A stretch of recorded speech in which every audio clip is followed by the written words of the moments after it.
Namun akhirnya publik mendapatkan bukti bahwa Aaron Yan memang penyuka sesama jenis. Hal itu terungkap ketika dia sedang memacari 3 pria sekaligus. Dia minta maaf karena semua sudah terungkap. Permintaan maaf itu enggak tulus. Halo saudara-saudara, I'm Sokim and welcome back to my YouTube channel. Sekali lagi terima kasih banyak buat kalian yang sudah ngeklik video ini dan juga nonton video ini. Thank you so much. Dan aku doakan kalian yang nonton diberikan kesehatan, kebahagiaan, dan juga God bless you. Well guys, dalam video kali ini kita akan membahas tentang kasusnya Aaron Yan. Ini kasusnya itu lagi rame banget dan juga banyak diperbincangkan di kalangan netizen. Lantas apa yang terjadi dengan sang aktor? Yuk mari kita cari tahu bersama-sama. Di sini mungkin ada teman-teman yang masih belum kenal dengan sosok Aaron Yan. Boleh aku kenalin gak sih? Buat yang udah kenal bisa langsung skip ya bagian ini. Aaron Yan atau pemilik nama asli Woo Keung Lin adalah penyanyi dan juga aktor asal Taiwan. Ia sudah eksis di dunia hiburan sejak tahun 2005 silam. Ia menjadi seorang aktor setelah seorang produser melihat unggahan fotonya di blog tahun 2004. Tak lama kemudian ia pun langsung membintangi berbagai drama.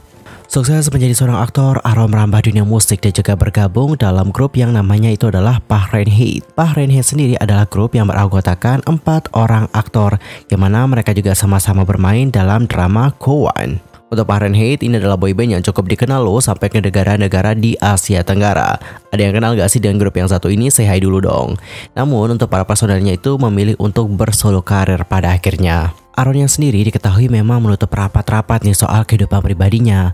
Namun jauh sebelum kasusnya yang baru-baru ini, Aaron Yan dirumorkan bahwa dia itu adalah penyuka sesama jenis. Gosip tentang orientasi seksualnya sudah sering diperbincangkan ketika Aaron Yan bergabung dengan grup Parenthood. Memang sempat disembunyikan, namun akhirnya publik mendapatkan bukti bahwa Aaron Yan memang penyuka sesama jenis. Hal itu terungkap ketika dia sedang memacari 3 pria sekaligus. Usai kabar tersebut beredar, Aaron Yan langsung nih meminta maaf kepada publik karena tidak bisa mengurus masalah pribadinya dengan baik.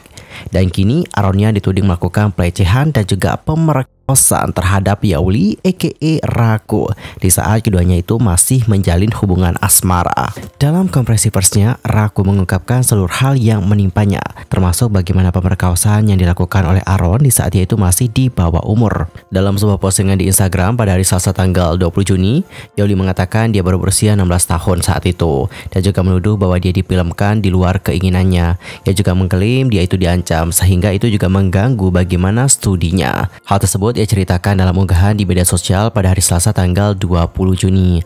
Raku mengatakan bahwa Aaron yang kala itu menjadi pasangannya sudah pernah dilarang untuk tidak merekam bagaimana hubungan intim mereka. You know lah ya what I mean. Kita tidak usah perjelas ya teman-teman, kita sensor-sensor saja kata-katanya.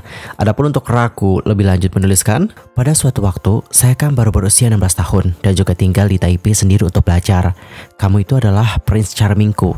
Aku melakukan semua yang kamu katakan karena kamu adalah artis, idola dan juga partnerku. Kamu tidak akan pernah menyakitiku. Kemudian TikToker bernama Raku ini mengaku bahwa semua hal tersebut terjadi pada tahun 2018 dan tidak pernah memberikan persetujuan untuk merekam di saat mereka melakukan hubungan di atas ranjang. Ia pun kembali mengatakan lebih lanjut, tapi saya juga salah sih. Saya sudah memberikan kamu kepercayaanku di saat berusia 16 tahun. Kamu mencoba merekamnya di saat kita melakukan hal tersebut. Tapi aku melarangmu. Aku benar-benar menolak hal tersebut. Dan kamu juga berjanji tidak akan melakukannya. Kamu sering kok bangun lebih dahulu daripada aku. Ketika kamu melihat aku masih tidur, kamu memaksakan dirimu ke diriku tanpa mempertimbangkan apa yang aku rasakan.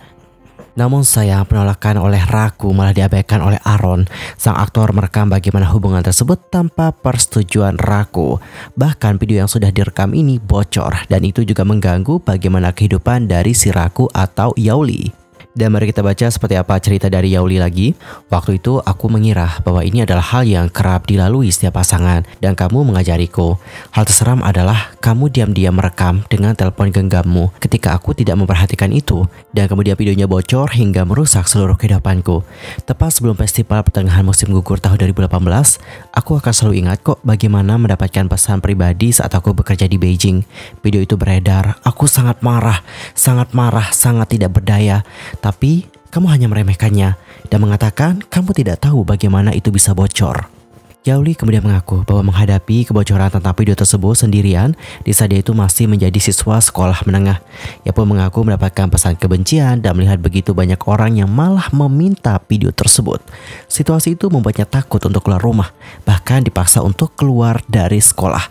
Dia pun kembali menuliskan, "Kehidupanku berantakan sepenuhnya. Tapi kamu bilang akan melakukan yang terbaik untuk mengatasi itu. Kamu kasih aku beberapa ribu dolar untuk biaya kuasa hukum dan beberapa ribu dolar lagi untuk diriku. Cuman itu." Dalam unggahan yang sama, Raku juga menyatakan membongkar semua hal itu dikarenakan ingin berdiri untuk dirinya sendiri, terutama setelah mendapatkan pelecehan seksual di subway baru-baru ini. Ia pun mengatakan lebih lanjut, "Aku bersumpah melakukan itu bukan untuk mendapatkan views. Jika hanya mencari perhatian, aku seharusnya mengungkapkannya ketika punya 2 kesempatan sebelumnya. Aku sedih menonton berita akhir-akhir ini. Aku mendapatkan pelecehan seksual di subway baru-baru ini dan jadi memikirkan ini semua. Aku takut kamu melakukan hal ini kepada banyak orang, memanfaatkan cita mereka dan status artismu. Aku tidak bisa menerima ini semua. Ini sudah 5 tahun, dan kali ini kamu harus jadi berhadapan dengan publik." Dan tidak lama setelah itu, Aronian merespon unggahan dari Yaoli. Ia pun menuliskan tanggapannya di Facebook dan meminta maaf atas apa yang terjadi di masa lampau. Ia pun membantah menyebarkan video tersebut. Dan mari kita baca seperti apa tulisan dari Aron. "Aku tidak membocorkannya. Setelah menginvestigasi itu, kemungkinan terbesar adalah foto-foto dan video itu bocor ketika handphoneku lagi diperbaiki. Aku melakukan yang terbaik kala itu dan meminta pengacara untuk menghapus video tersebut." Aron juga lantas mengaku bahwa dia juga siap menghadapi konsekuensi dari hal-hal yang dilakukannya dahulu. Ia juga meminta maaf kepada semua orang karena telah menjadi contoh yang buruk. Berdasarkan pengakuannya, ia mencari bantuan lewat kelas dan juga konsultasi untuk berubah. Ia pun mengatakan lebih lanjut, "Aku benar-benar bertobat. Aku tidak ingin mengecewakan diri sendiri. Aku mengecewakan semua orang yang memberiku kehangatan dan juga perhatian. Ini adalah aku saat ini. Jika kamu bersedia, aku bersedia meminta maaf kepadamu secara pribadi lagi. Aku juga bersedia mendukungmu untuk melewati semua rasa sakit dan melakukan segalanya untuk menebus apa yang terjadi." Kemudian pada konferensi pers, Yaoli ini menceritakan bagaimana ia itu bisa terjebak dalam suatu situasi hingga pada akhirnya Aron melakukan hubungan di atas ranjang dengannya tanpa persetujuannya. Ia pun mengatakan lebih lanjut, "Aku sangat tidak berdaya dan juga takut serta terkejut. Aku dengan tegas mengatakan kepadanya untuk tidak melakukannya. Namun karena perbedaan ukuran tubuh dan kekuatan, terjadilah. Saya pikir itu normal ya untuk hubungan antara orang dewasa yang telah berusia 18 tahun. Dan aku juga tidak memahaminya karena aku masih muda. Jadi aku terus berusaha meyakinkan diri dan merasionalisasi apa yang terjadi."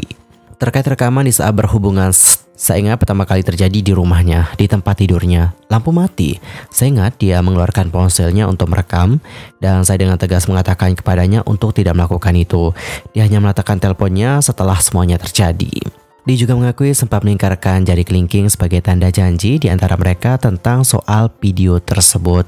Namun nyatanya janji itu dilanggar oleh si aktor. Saat video itu dibocor, Raku sama Aron ini sudah putus teman-teman.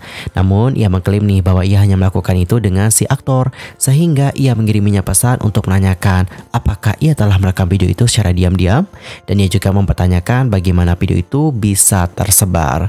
Setelah 5 tahun berlalu, Lauyi ini mengaku masih belum bisa menerima penjelasan dari si aktor. Ia menganggap bahwa Aron ini hanya ingin lari nih dari tanggung jawab. Dan di tengah di saat dia tuh melakukan konferensi pers, Aron ini tiba-tiba hadir nih tanpa pemberitahuan sama sekali. Jadi kayak tiba-tiba banget. Untuk Aron itu datang mengenakan kemeja putih tanpa pakai masker dan juga tanpa pakai topi. Ia datang dari belakang dan berjalan ke depan berhadapan langsung dengan si Raku. Ia membungkuk sebagai tanda minta maaf dan menyatakan tidak akan mengganggu konferensi pers tersebut. Sementara itu, Raku terlihat menunduk dan tak mau melihat langsung wajah Aron. Pada kala itu, si aktor mengatakan, "Yaoli, saya di sini dengan tulus meminta maaf kepadamu karena membiarkanmu menanggung hal-hal yang seharusnya tak kamu tanggung dengan hidupmu.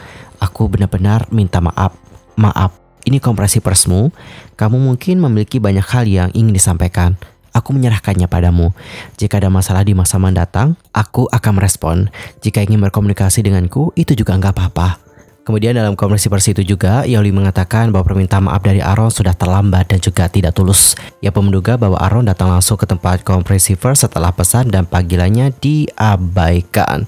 Ia pun mengatakan lebih lanjut, permintaan maaf seharusnya tidak datang setelah aku membongkar semuanya. Dia minta maaf karena semua sudah terungkap. Permintaan maaf itu enggak tulus, enggak perlu lagi. Dia seharusnya merespon hal yang aku ucapkan di awal dan berhenti menyesatkan publik. Dia mengirimkan pesan dan juga menghubungiku. Tidak aku respon karena belum siap kemarin. Karena aku sudah mengungkapkan ini semua, aku rasa kami perlu memberikan ruang satu dengan yang lain.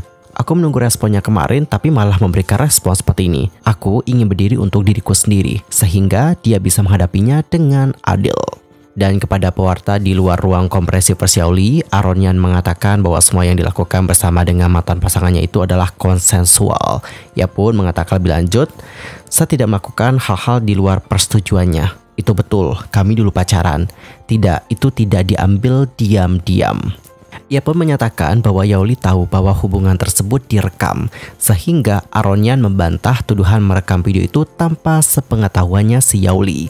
Ia pun menegaskan lebih lanjut, iya, dia tahu. Saya tidak memaksanya melakukan hal yang tak dia inginkan. Saya tak bisa bayangkan dia menggunakan cara ini untuk... Begitulah bagaimana tutur dari Aaron tanpa menyelesaikan kalimat tersebut. Waduh, apa yang terjadi di sini? Dan mengapa untuk Aaron tidak menyelesaikan bagaimana statementnya? Lantas bagaimanakah berapa kalian tentang masalah yang satu ini? Nanti langsung aja sampaikan di kolom komentar. Oke, cukup sekian untuk hari ini. I'm Sokim pamit dan aku juga mohon maaf jika ada kesalahan baik dalam ucapan, sikap, tindakan, and everything. I'm so sorry banget. Dan mungkin ada kesalahan informasi nih, jangan suka-suka untuk koreksi aku dengan cara komen di kolom komentar. Cukup sekian dan juga sampai jumpa. Bye-bye.